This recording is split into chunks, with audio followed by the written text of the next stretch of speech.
Halo teman-teman, saya Michael. Ini bukan video klarifikasi, mungkin lebih ke sharing kesaksian santai kali ya. Jadi topik yang pengen Mike share adalah tentang hati. Karena ada yang mengatakan hati-hati menggunakan hati, karena hati yang kurang berhati-hati akan melukai hati yang kurang berhati-hati pula. Sharing ini lebih tepatnya mengenai pertama kali Mike mengenal Tuhan secara pribadi, itu gimana.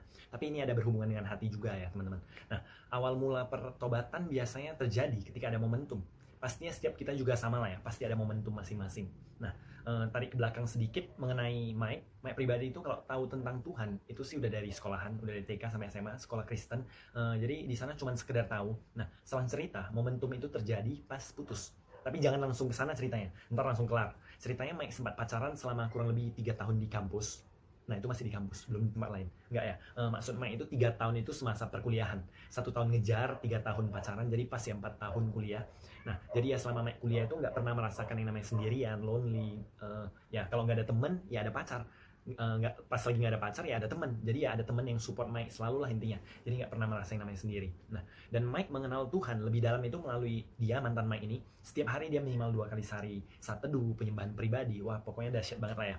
Dulu kami itu pasangan yang sangat melengkapi gitu loh. Nah dulu dia anak Tuhan, saya sebaliknya. Jadi udah tahu ya Mike siapa yang dulu. Nah, Saulus banget sih memang. Nah, banyak hal menarik. Salah satunya dulu ngelarang ada komsel di asrama, tempat tinggal semasa perkuliahan. Ngelarang ada komsel di asmara, di hubungan bulannya. Jadi dulu Mike bilang, ah ngapain ikut-ikut komsel? Gak penting lah itu.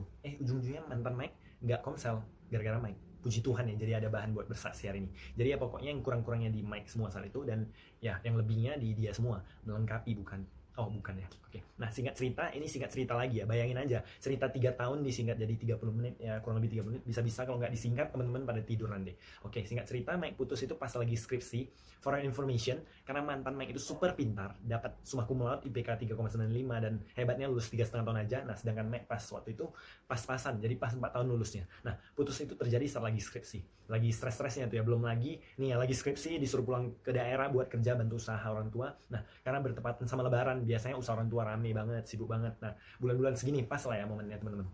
Ya Tuhan, teman-teman kebayang nggak sih susahnya skripsi pakai 2 metode kualitatif, kuantitatif. Itu orang pilih salah satu, ini karena Mike murid yang sangat dikasih dosen, terima kasih dosen. Dikasih dua jenis penelitian dalam satu skripsi. Ya Tuhan, jadi metode mix. Kebayangkan susahnya double.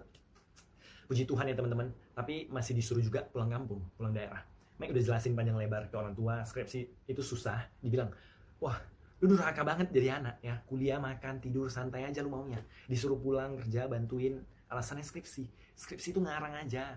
Ya Tuhan, skripsi ngarang, kalau bisa ngarang mending gua karang langsung tuh ijazah gua gitu kan. Tapi ya intinya dibilang gak usah lah banyak alasan, pulang lu, kata orang tua Mike.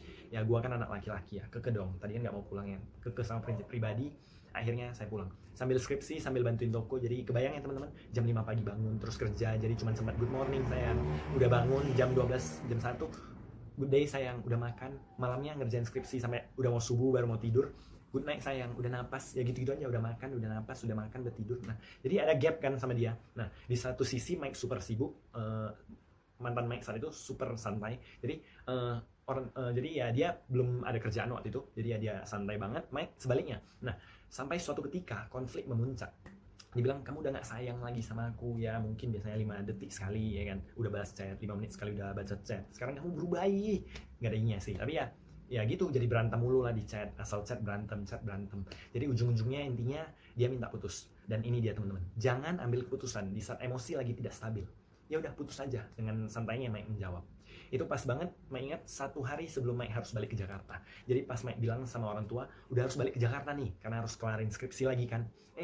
Malah kena semprot lagi nih sama naskahnya. Anak nggak mikirin orang tua lah, mikirin diri sendiri lah, nggak tahu orang tua lagi sibuk segala macam. Wah pokoknya semua rasa berkecamuk itu di dada, stres, sedih, takut, capek, semua jadi satu. Jadi kebayangnya teman-teman, udah putus, balik Jakarta nggak ada dia, di daerah kena klakson panjang, jadi ibaratnya udah jatuh, ketimpa tangga, keseret oplet, ketabrak molen, udah lengkap lah itu. Jadi karena semua support system kelihatan hilang, ibarat kalau imunitas nih ya, vitamin dari luarnya itu udah hilang semua. Ibarat yang biasanya semangatin, doain dan sebagainya udah nggak ada. Nah singkat cerita Mike balik ke Jakarta, dan Jakarta mendadak berubah nih kayak Bandung pas Jilan sama Mila putus gitu lah. Sendu-sendu gimana gitu ya, dimanapun kita berada ada kayak background lagu galau gitu ya. Udah putus, harus kerjain skripsi lagi, pokoknya stres banget teman-teman. Alhasil saking stresnya, skripsi itu pun kelar dengan total halaman 500-an lebih, puji Tuhan masih dapat nilai A. Tapi ya setelah itu kan libur panjang ya teman-teman. Nah loh, kelar hidup. Momen-momen pas mahasiswa belum kerja di rumah aja. Ya kayak lagi kena corona ini, kayak lagi kena COVID-19 ini. Kerjaan cuma ngumpul sama teman-teman. Waktu itu masih bisa main olahraga gitu aja terus. Kerjanya cuma galau mulu, mikirin mantan mulu. Kayak ngerasa aduh gimana nih hidup gua tanpa dia.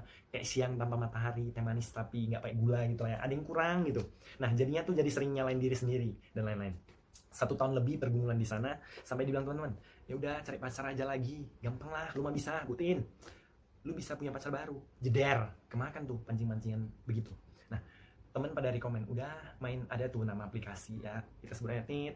Manusia melihat yang di depan mata, sekali lagi teman-teman. Jadi singkat cerita, wayan banyak, tetapi pekerja sedikit. Jadi ya nggak susah buat dapetin gebetan pacar gitu ya. 4 sampai 5 orang udah deket dengan melalui aplikasi, ujung-ujungnya main PHP-in. Karena nggak ada yang seperti dia, pinternya, baiknya, tulusnya. Anak Tuhan banget lah pokoknya. Kalau ini ada yang bilang, move on aja gampang, mikirin aja jelek-jeleknya mantan lu ya Tuhan, ini bagian paling berat. Karena jelek-jeleknya di mic semua. Nah, alhasil ujung-ujungnya malah PHP-in anak orang nih, yang nggak berdosa ya teman-teman.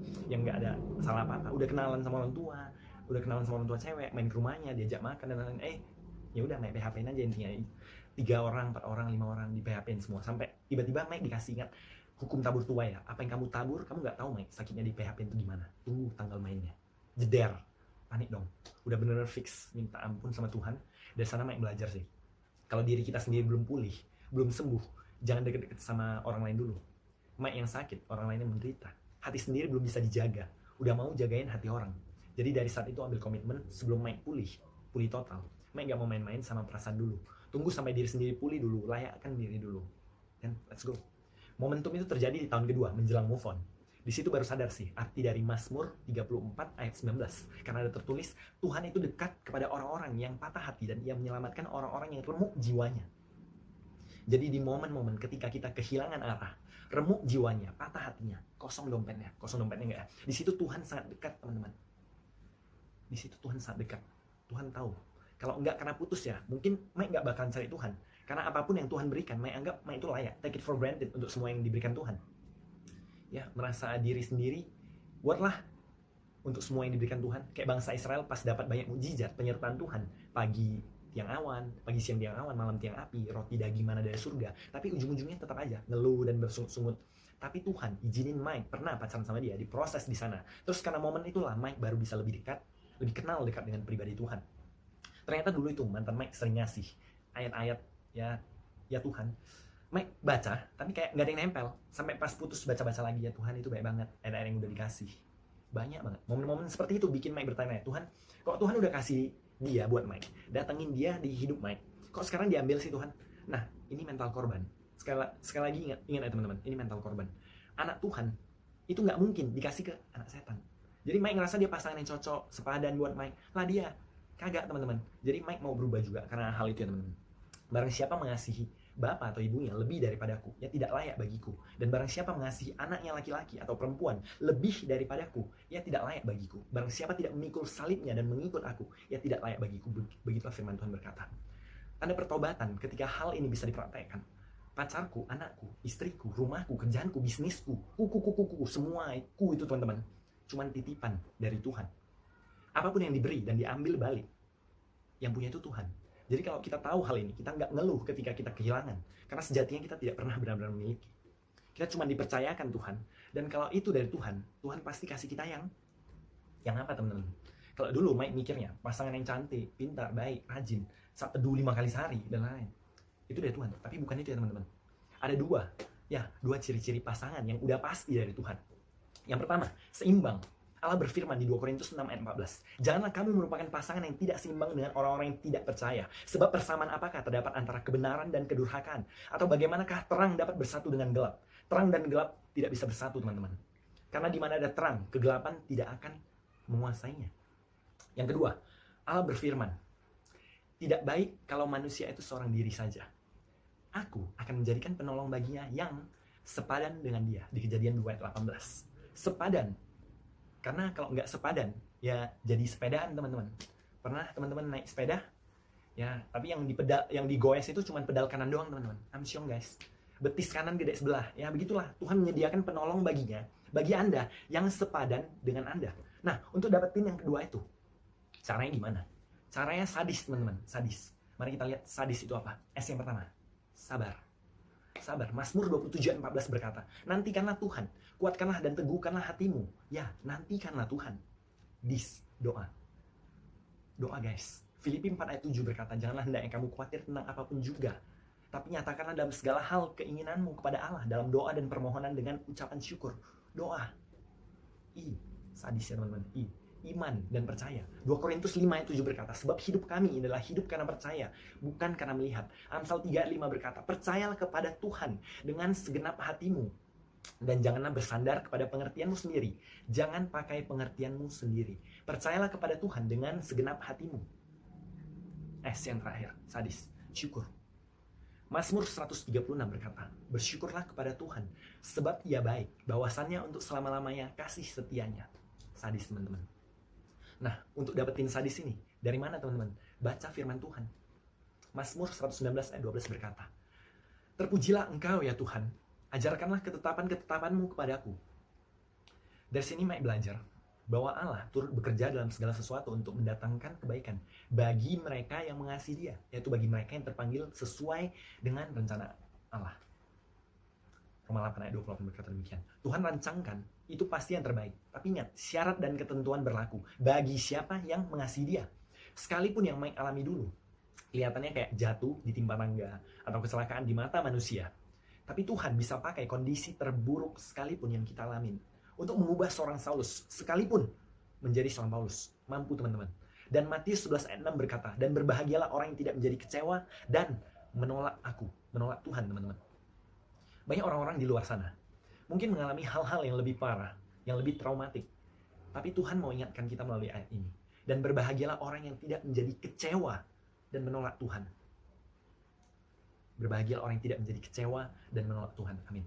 Dan Mike juga masih dalam proses sampai hari ini. Ikut Tuhan pokoknya nano-nano lah ya guys. Manis, asam, asin, rame rasanya.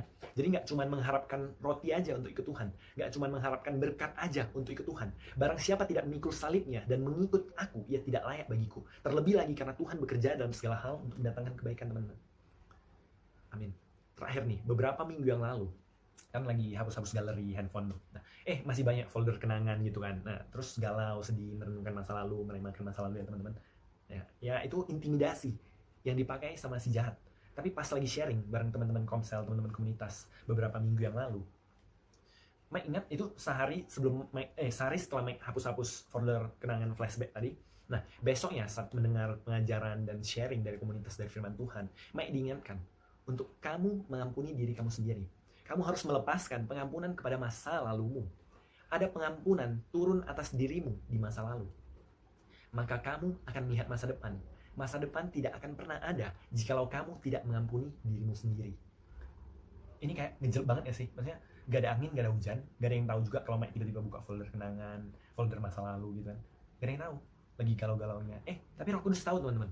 Bahkan Roh Kudus ingetin untuk melepaskan sepenuhnya dan mengasihi diri Mike sendiri, melepaskan pengampunan atas masa lalu, atas keputusan-keputusan yang salah, dan mengasihi diri kita karena tertulis, kasihilah sesamamu manusia seperti kamu mengasihi dirimu sendiri. Kalau kamu tidak tahu caranya mengasihi dirimu sendiri, kamu tidak tahu bagaimana caranya mengasihi sesamamu manusia, karena kamu juga manusia. Ya Tuhan, speechless. Tiba-tiba dikasih tahu gitu, tapi itu kebenarannya teman-teman.